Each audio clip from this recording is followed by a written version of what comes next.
ये कहानी है मायापुर की रहने वाली सविता की। पूरा मोहल्ला उसे सविता भाभी के नाम से बुलाता है और उनका जबरदस्त आशिक है। वो भी क्यों ना, सविता भाभी ने अपनी अदाओं से सभी के दिल पर जादू जो चला रखा है। वो जिधर से भी गुजरती, उनकी अदाओं को देखकर सभी के मुंह से आहें भरते हुए एक ही बात निकलती, सविता भाभी को फुर्सत में बनाया गया है। आज सुबह सुबह सविता भाभी ऐसे तैयार हो रही थी जैसे कि उन्हें किसी शादी में जाना हो। उसके पति आलोकनाथ ने जब उसे इस तरह से तैयार होते देखा तो उसने उसे टोक भी दिया। अरे इतना तैयार होने की क्या जरूरत है, पास वाले जनरल स्टोर तक ही तो जाना है। आलोकनाथ की बात सुनकर सविता भाभी ने उसे घूर कर देखा और कहा, आप ज्यादा चबर चबर मत करो और मुझे मत सिखाओ कि मुझे कितना तैयार होना है कितना नहीं। खुद तो मंदिर के बाहर बैठे भिखारी की तरह रहते हो और चाहते हो कि मैं भी तुम्हारी तरह ही रहूं।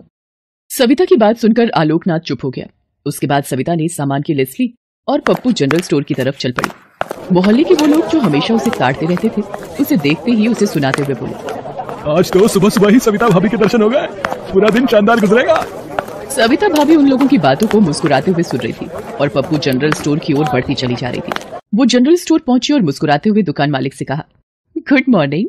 अपने बही खातों में उलझे पप्पू ने जब सविता भाभी की आवाज सुनी तो अपने गंदे दांतों को निपोड़ते हुए उससे कहा, आज तो वाकई गुड मॉर्निंग हो गई सविता भाभी। सविता ने उसकी बातों का जवाब अपनी कातिलाना मुस्कुराहट से दिया। फिर सविता ने पप्पू जनरल स्टोर वाले को अपने साथ लाई सामानों की लिस्ट दी और उससे कहा, पप्पू भैया जरा मेरा सामान जल्दी से पैक कर दो, उनको ऑफिस जाना है। अरे सविता भाभी भैया मत बोलिए, पप्पू बोलिए ना, अच्छा लगता है। अरे वही पप्पू जी। जी नहीं, सिर्फ पप्पू। अच्छा बाबा पप्पू। आय हाय सविता भाभी, आपके मुंह से अपना नाम सुनकर कुछ कुछ होने लगता है। उसकी बातों को सुनकर सविता खिलखिलाकर हंस पड़ी। सिर्फ कुछ कुछ ही होता है पप्पू जी। सविता ने ये बात इस अंदाज में और लंबी लंबी सांसें लेते हुए कहा कि पप्पू झेंप सा गया और सविता से कहा, सविता भाभी मैं घर पर भी डिलीवरी देता हूँ, अगली बार से सिर्फ कॉल कर दीजिएगा, बंदा आपकी खिदमत में हाजिर हो जाएगा। बंदा?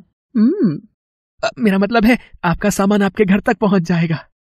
फिर पप्पू ने सारा सामान उन्हें दिया और 4000 रुपए का बिल सविता को थमा दिया।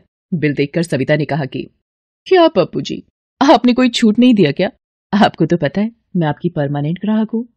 अरे ऐसा नहीं है सविता भाभी, मैंने तो आपको पूरी छूट दी है। वो क्या है ना कि पूरे 4 महीने का बिल है ना, इसलिए इतना अधिक है। ओह मैं तो भूल ही गई थी। अच्छा इसे भी लिख लीजिए, अगले महीने सारा क्लियर कर दूंगी। सविता की बात सुनकर पप्पू उसकी तरफ घूर कर देखने लगा तो सविता ने कहा, कोई प्रॉब्लम तो नहीं है पप्पू जी? प्रॉब्लम? अरे नहीं नहीं। सविता ने अपना सामान उठाया और फिर से एक कातिलाना मुस्कान देती हुई वहां से चली गई। ये उसकी अदाओं का जलवा ही था कि पूरे 1 साल से वो बिना किराया दिए ही किराए के मकान में रह रही थी। पिछले शनिवार को भी जब मकान मालिक उदय चंद्र किराया मांगने गया तो, क्या उदय चंद्र जी, मैं कहीं भागी तो नहीं जा रही आपको छोड़कर? आई मीन आपके मकान को छोड़कर? अरे सविता जी, मैंने ऐसा तो नहीं कहा, वो तो मैं इधर से गुजर रहा था तो इस तरफ भी आ गया। ये सुनकर सविता ने अपना हाथ धीरे से उदय चंद्र के हाथों पर रख दिया और तेज आहें भरती हुई बोली, हाँ क्या उदय चंद्र जी, आप बिना बड़े मतलबी हैं, इधर से गुजर रहे थे तो आए, कभी मन बनाकर भी आइए, हमें तो आपका इंतजार रहता है। सविता की बात सुनकर 3 बच्चों के पिता उदय चंद्र का दिल भी किसी फुटबॉल की तरह उछलने लगा। वो उस दिन भी बिना किराए लिए सविता के यहाँ से वापस चले गए। इस तरह ना जाने कितने लोगों से सविता ने बिना पैसे दिए अपना काम निकाल लिया था। उसका पति जो बहुत ही सीधा था और मामूली तनख्वाह पर नौकरी करता था, उसे ये सब बिल्कुल पसंद नहीं था, लेकिन सविता ने उसे पूरी तरह दबा कर रखा हुआ था। एक दिन की बात है, आलोकनाथ रात को अपने ऑफिस से लौट रहा था तो उसको मोबाइल पर किसी अननोन नंबर से फोन आया। हेलो, आलोकनाथ जी बोल रहे हैं? जी, आप कौन? अरे आलोकनाथ जी, नाम में क्या रखा है? वो आपसे एक काम था। जी कहिए ना। उसके बाद उस आदमी ने जो कहा उसे सुनकर आलोकनाथ को ऐसा लगने लगा कि वो कहीं जाकर अपना सिर पटक ले। बार बार उसके कान में उस आदमी की वही बात गूंज रही थी। अरे शर्माइए मत आलोकनाथ जी, खुलकर बोलिए ना, क्या है आपकी बीवी का रेट? देखिए मैं आपसे तमीज से बात कर रहा हूँ और आप हैं कि मेरी पत्नी के बारे में उल्टी सीधी बातें कर रहे हैं। अरे ऐसा क्या कह दिया मैंने? पूरे मोहल्ले में आपकी बीवी की अदाओं के चर्चे हैं। अरे हम तो सिर्फ उन अदाओं की कीमत पूछ रहे हैं। आलोकनाथ क्या जवाब देता, उसने फोन काट दिया। उस दिन के बाद तो कोई ना कोई उसके फोन पर कॉल करता और उसकी पत्नी का रेट पूछता। एक दिन तो मोहल्ले का एक आदमी जिसका नाम अमर था, उसने सामने से ही आलोकनाथ से ये बात पूछ दी। ये आप क्या बकवास कर रहे हैं अमर जी? भला इस तरह की बात कोई करता है क्या? आपको पता नहीं हम लोग कितने सीधे साधे लोग हैं। अरे किस बात पर इतना भड़क रहे हैं आप? हैं मैंने ऐसा क्या गलत पूछ लिया? पूरे मोहल्ले के लोगों के साथ आपकी बीवी गुलछर्रे उड़ाती है, ये बात आपको पता नहीं है क्या? बड़े आए सीधे सादे लोग। आलोकनाथ का सिर शर्म से जमीन में गड़ गया। उस दिन उसने तय कर लिया कि चाहे कुछ हो जाए वो अपनी पत्नी से इस बारे में जरूर बात करेगा। घर पहुंचते ही उसने अपनी पत्नी से इस बारे में कहा और ये भी बताया कि लोग उसके बारे में क्या सोचते हैं। उसकी बातों को सुनकर सविता चिढ़ गई। आप भी ना बड़े नैरो माइंड के हो। अरे औरत किसी से हंसकर बात कर ले तो ऐसा क्या गुनाह कर दिया? सविता, बात यह नहीं कि तुमने हंसकर बात की, बात यह है कि तुम्हारी हंसी का क्या मतलब लगाया जा रहा है। जिसको जो मतलब लगाना है लगाने दो। और हाँ, मेरी इस हंसी के कारण पूरे 1 साल से बिना किराया दिए इस घर में रह रहे हो। राशन वाले को राशन का पैसा नहीं देना पड़ता, दूध वाला भी फ्री में दूध दे रहा है। अगर मैं इस तरह ना हंसू बोलूं तो तुम्हारी मरियल तनख्वाह में तो सूखी रोटी भी नसीब ना हो, और छत की बात तो दूर ही समझो। सविता, जिसकी जितनी चादर हो उतना ही पैर फैलाना चाहिए। माना कि मैं कम कमाता हूं, लेकिन इतना भी कम नहीं कमाता कि तुम्हें पेट भर ना खिला सकूं। प्लीज तुम ये सब करना छोड़ दो, इससे तुम्हारी बदनामी होती है। देखिए, आप अपना लेक्चर बंद करिए और मुझे जो करना है करने दीजिए, नहीं तो मैं घर छोड़कर चली जाऊंगी। आलोकनाथ अपनी पत्नी को बहुत प्रेम करता था, वो उसकी भलाई चाहता था, लेकिन वो तो अपनी धुन में रहती थी।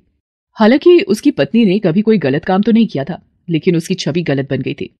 लेकिन उसे पता नहीं था कि एक दिन उसकी यही छवि उसे कितना शर्मसार करने वाली है। एक दिन जब वो घर में अकेली थी तभी 2 लोग उसके घर का दरवाजा खटखटाने लगे। उसने दरवाजा खोला तो 2 अनजान लोगों को दरवाजे पर खड़ा देखा। वे दोनों नशे में थे। यहाँ कोई सविता रहती है क्या? मैं ही हूँ सविता, बोलिए क्या काम है? काम तो वही है जो पूरे मोहल्ले के साथ तुम करती हो, बस वो हमें तुम्हारा रेट पता नहीं है, जरा वो बता दो तो काम हो जाएगा। उन दोनों लोगों की बात सविता ने जब सुनी तो उसे बहुत गुस्सा आया। ये क्या बकवास है? होश में तो हो तुम दोनों? पूरे मोहल्ले को मदहोश कर रखा है और हमें होश में रहने को कह रही हो। ये कहकर वे दोनों सविता से बदतमीजी करने लगे। संयोग से उसी समय आलोकनाथ वहां पहुंचा। उसने उन 2 लोगों को अपनी पत्नी से बदतमीजी करते देखा तो वो उनसे भिड़ गया। तुम लोगों की हिम्मत कैसे हुई मेरी पत्नी से बदतमीजी करने की? अबे चल चल, बढ़ाया पत्नी का पहरेदार।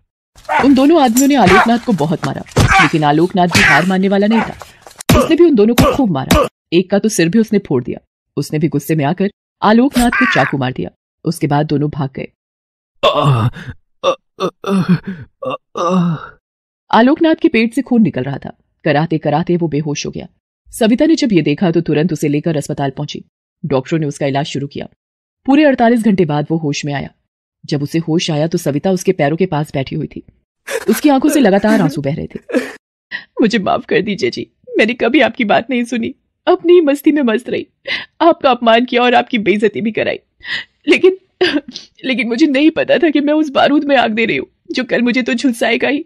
आप भी उसकी चपेट में आ जाएंगे। सविता, जो बीत गई उसे भूल जाओ और नया जीवन शुरू करो, क्योंकि बीते को याद करते रहने से वर्तमान खराब होता है। तुम मेरी पत्नी थी, हो और सदा रहोगी। मैं तुमसे प्यार करता था, करता हूं और सदा करता रहूंगा। यह सुनकर सविता ने अपने पति को गले से लगा लिया